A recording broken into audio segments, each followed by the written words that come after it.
The wise man doesn't give the right answers. He poses the right questions. In the heart of South Africa, during the turbulent times of apartheid, there lived a man whose spirit was as unbreakable as the mountains and whose heart radiated warmth like the African sun.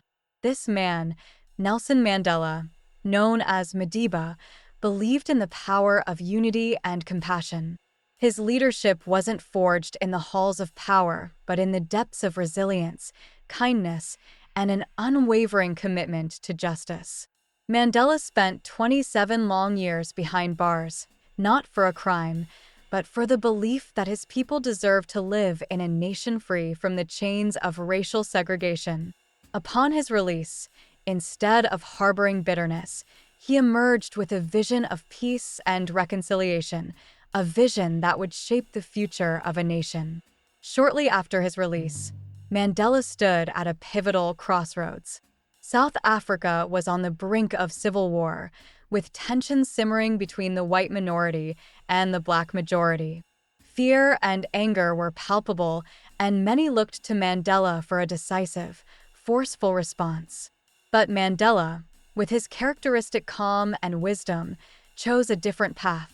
He convened a meeting with leaders from all walks of life, even those who had once imprisoned him. In a room thick with tension and suspicion, Mandela did not command. He questioned, "How can we build a nation where everyone, regardless of race, can live in peace and prosperity?"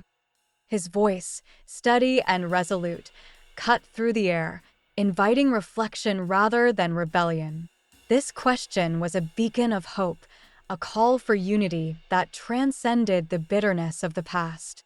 Mandela listened intently to every voice in the room, valuing each perspective as a thread in the fabric of a new South Africa.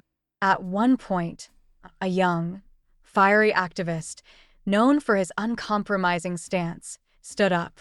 His eyes, filled with pain and anger, met Mandela's. "How can we forgive those who have oppressed us for so long? How can we trust them?"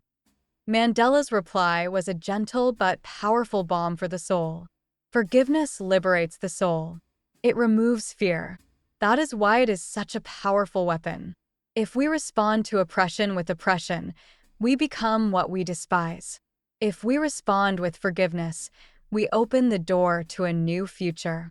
His words were not just heard but felt, resonating deeply with those who yearned for a path to healing. Mandela's leadership was a masterclass in empathy and respect. He transformed a room of adversaries into a council of allies, each committed to the idea that together they could forge a new destiny. Over time, Mandela's vision materialized in the form of the Truth and Reconciliation Commission. This commission gave voice to the voiceless and offered a path to forgiveness for those seeking redemption.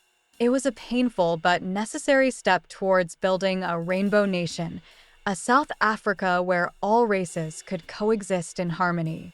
Throughout this journey, Mandela remained a steadfast advocate for unity and respect.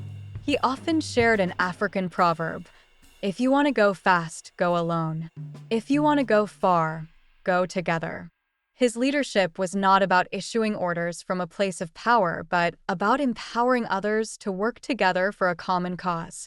Mandela's legacy teaches us that true leadership is not about wielding power over others, but about lifting them up.